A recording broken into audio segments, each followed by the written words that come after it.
साधारणतः एखादी recovery achieve होण्यासाठी किती वेळ घेतो थायरॉइड पेशंट? येस, खूप खूप चांगला प्रश्न आहे संपदा. कारण थायरॉइड फ्री फॉरएव्हरमध्ये सुद्धा जेव्हा पेशंट्स येतात, प्रचंड पॅनिक असतात किंवा असं वाटतं की अरे ही काहीतरी जादू आहे. छान टेस्टिमोनियल्स बघितलेले असतात, ह्याचे TSH लेवल 3 महिन्यात कमी आले, ह्याचं वॉइटर कमी झाला, ह्याचं ऑपरेशन टळलं, बरोबर. थायरॉइडोक्टॉमी सारखं. तर मला पण तेवढ्याच दिवसात रिझल्ट मिळतील. तर नाही, प्रत्येकाची प्रकृती वेगळी आहे, प्रत्येकाचं बरोबर. डिसीजची सिव्हिरिटी वेगळी आहे, ड्युरेशन वेगळं आहे, गोळ्यांचे डोस घेण्याची तीव्रता जी आहे ती वेगळी आहे, कॉम्प्लिकेशन्स वेगवेगळे आहेत. त्यामुळे प्रत्येकाच्या प्रकृतीनुसार तुम्ही गोष्टी किती व्यवस्थित फॉलो करताय, जे काही आपण लाईफस्टाईल मॉडिफिकेशनवरती काम करतो आहोत, ते तुमचं शरीर किती अडॉप्ट करतंय, शरीर कसं रिॲक्ट करतंय, यावरती प्रत्येकाची रिकव्हरी अवलंबून असते. जसं मगाशी आपण बोलता बोलता एक वाक्य म्हटलं की प्रत्येकाचा एव्हरेस्ट वेगळा असतो. अगदी. सो तुम्ही तो कधी मिळवणार आहात आणि कसा मिळवणार आहात, ही प्रत्येकाची पद्धत वेगळी असेल, वेळ वेगळा असेल. अगदी पण बरोबर. जर आपण योग्य ट्रॅकवरती असू ना, तर डेफिनेटली हे मिळतं. हम्म. सो पेशन्स महत्वाचे आहेत.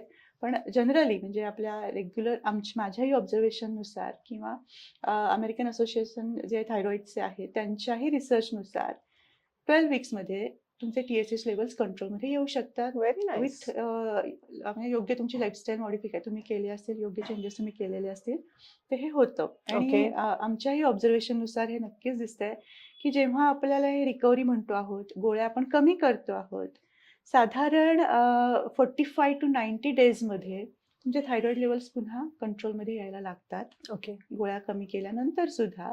आणि मग आपल्याला पुन्हा अजून योग्य चेंजेस करत हळूहळू त्या गोळ्या टेपर ऑफ करणं आवश्यक असतं. Okay, great.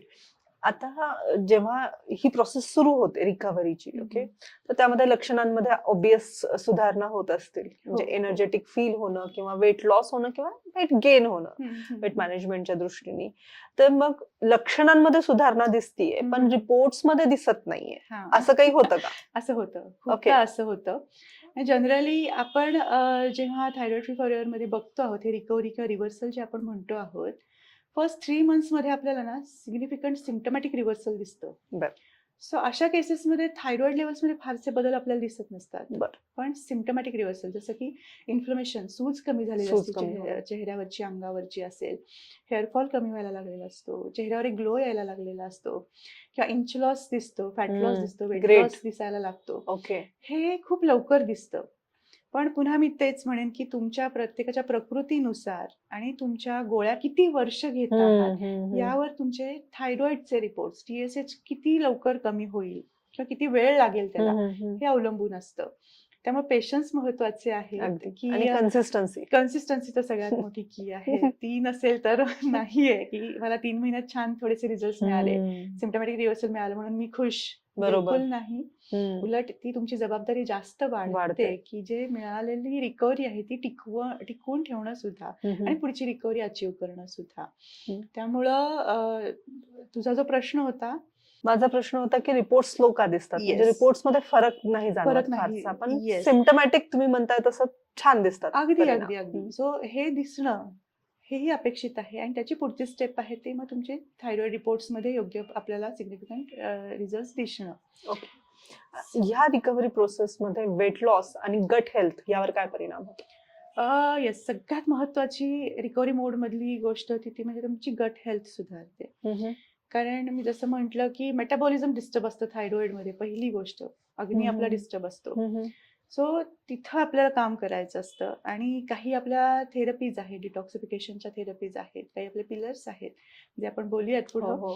सो या गोष्टी आपण तुमची गट इम्प्रूव्ह करण्यासाठीच करतो, लिव्हर टॉक्सिसिटी कमी करण्यासाठी करतो, तुमच्या शरीरातले आणि मनातले सुद्धा टॉक्सिन्स बाहेर काढण्यासाठी करणार असतो. सो गट हेल्थ जेव्हा तुमची इम्प्रूव्ह होणार आहे, मेटाबॉलिझम सुधारणार आहे, त्यानंतर जे काही आपण सात्विक डाएट तुम्हाला देतो आहोत ते शरीरात ऍब्सॉर्ब व्हायला लागणार आहे आणि पर्यायाने तुम्हाला वेट लॉस किंवा वेट गेन जे काही हवं आहे ते अचीव्ह होणार आहे. पण जसं मी म्हटलं की पहिल्या 3 महिन्यात हे दिसतं सुद्धा. पण काही जणांमध्ये नाही दिसलं तर घाबरायची गरज नाहीये. तुमचं मेटाबॉलिझम खूप स्लो आहे आणि तुमची गट अजून तितकी इम्प्रूव्ह झालेली नाहीये हे त्याचं लक्षण आहे, जर तुम्हाला सिग्निफिकंट वेट लॉस मिळाला नसेल तर. सो त्याच्यासाठी सुद्धा काही एक्सरसाइज वरती सुद्धा भर देणं गरजेचं आहे. आणि दुसरं महत्वाचं तुमच्या इमोशन्स वरती तुमचा कंट्रोल पाहिजे, कारण गट हेल्थ जी आहे ती तुमच्या इमोशन्सवरती सुद्धा नक्कीच अवलंबून असते. सो ओव्हरऑल जेव्हा आपण या रूट कॉजेसवरती काम करणार आहोत, त्यात स्ट्रेस हा लेवलवरती जे काम करणार आहोत ते बरोबर. खूप जास्त महत्वाचं आहे मानसिक तुमची आरोग्य. गट हेल्थ इम्प्रूव्ह होण्यासाठी सुद्धा. ओके. सो पर्टिक्युलरली जेव्हा थायरॉइडमध्ये ही गट हेल्थ म्हणतो आपण, हो. लिकी गट नावाचा एक सिम्पटम दिसतं. ओके. त्याला आपल्याला इम्प्रूव्ह करणं गरजेचं असतं. हा लिकी थोडा गट इलॅबोरेट कराल का? येस. लिकी गट म्हणजे काय होतं, की मेटाबॉलिझम डिस्टर्ब असतं, त्यामुळे चांगल्या गोष्टी आपल्या शरीरात ॲब्सॉर्ब होण्याची कपॅसिटीच कमी असते. कमी होते. इंटेस्टाईनची म्हणूयात किंवा ओव्हरऑल आपल्या गटची म्हणूयात. मग अशा वेळेला लिकी गटमध्ये जेव्हा T3 डिस्टर्ब असतं ना, त्यावेळेला जे विलायज असतात ज्याच्यातून चांगले घटक ॲब्सॉर्ब होण्याची टेंडन्सी असते आपल्या आतड्यांमध्ये, त्या विलायजमध्ये गॅप पडते. केशिकाज असतात प्रत्येक त्या आपल्या गटमध्ये किंवा इंटेस्टाईनमध्ये.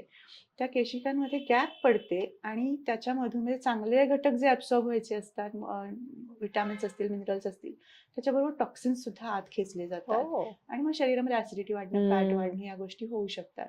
सो लिकी गट हे एक सिम्पटम आपल्याला थायरॉइडच्या पेशंट्समध्ये बरेचदा दिसतं.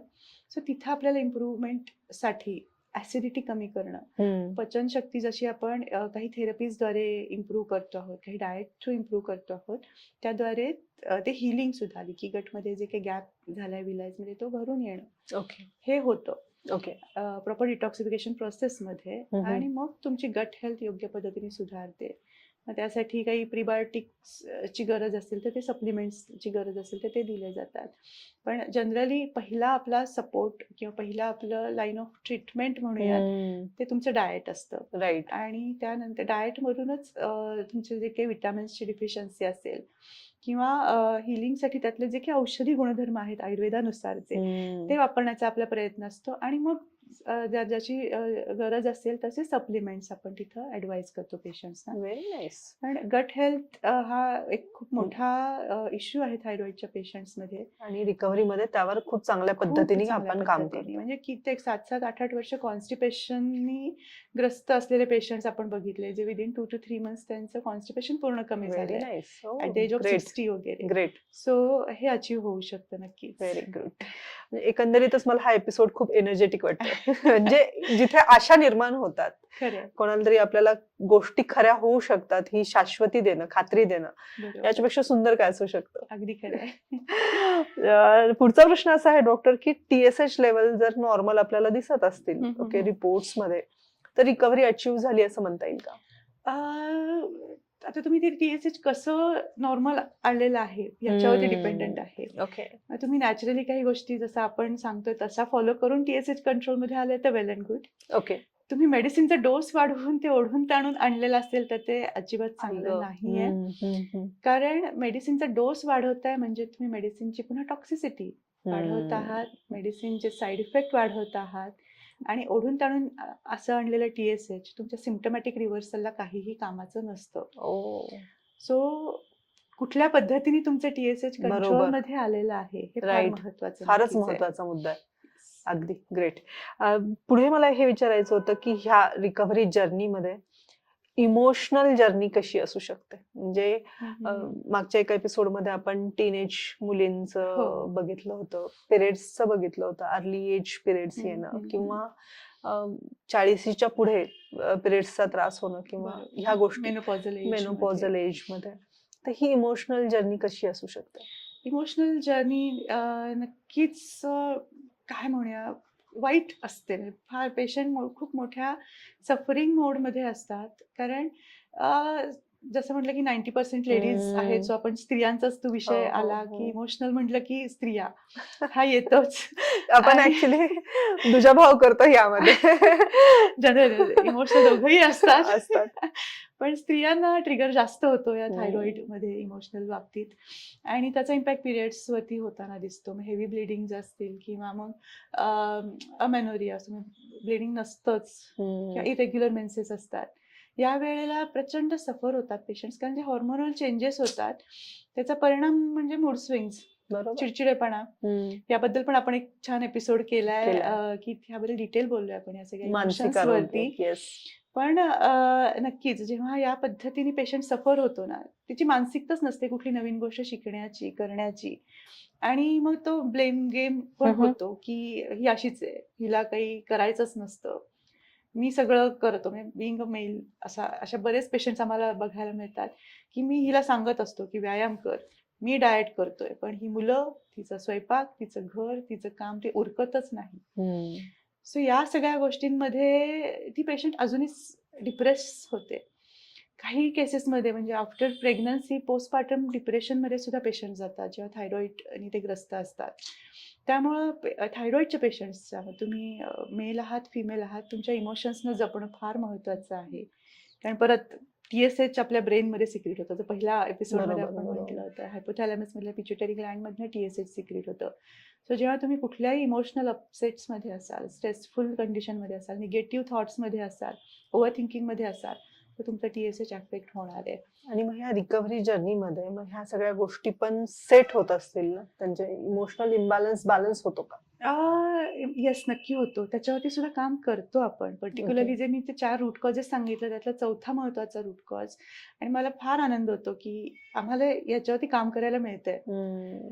इथं कुठल्या पॅथीला दोष देण्याचा किंवा डॉक्टरला दोष देण्याचा हेतू नाही. पण आजकाल डॉक्टरांकडे वेळच नाहीये, की त्या इमोशन्सना समजून घेणं आणि त्याच्यावर काही काउन्सिलिंग त्या किंवा काम दृष्टीने काम करणं. करणं. पण आपण पर्टिक्युलरली काही सेशन्स सुद्धा घेतो पेशंटसाठी. तुमचा स्ट्रेस आयडेंटिफाय करा. त्यातनं बाहेर पडण्यासाठी वेळोवेळी काही टेक्निक्स आपण देतो, काही थेरपीज आपण पेशंटना सजेस्ट करतो.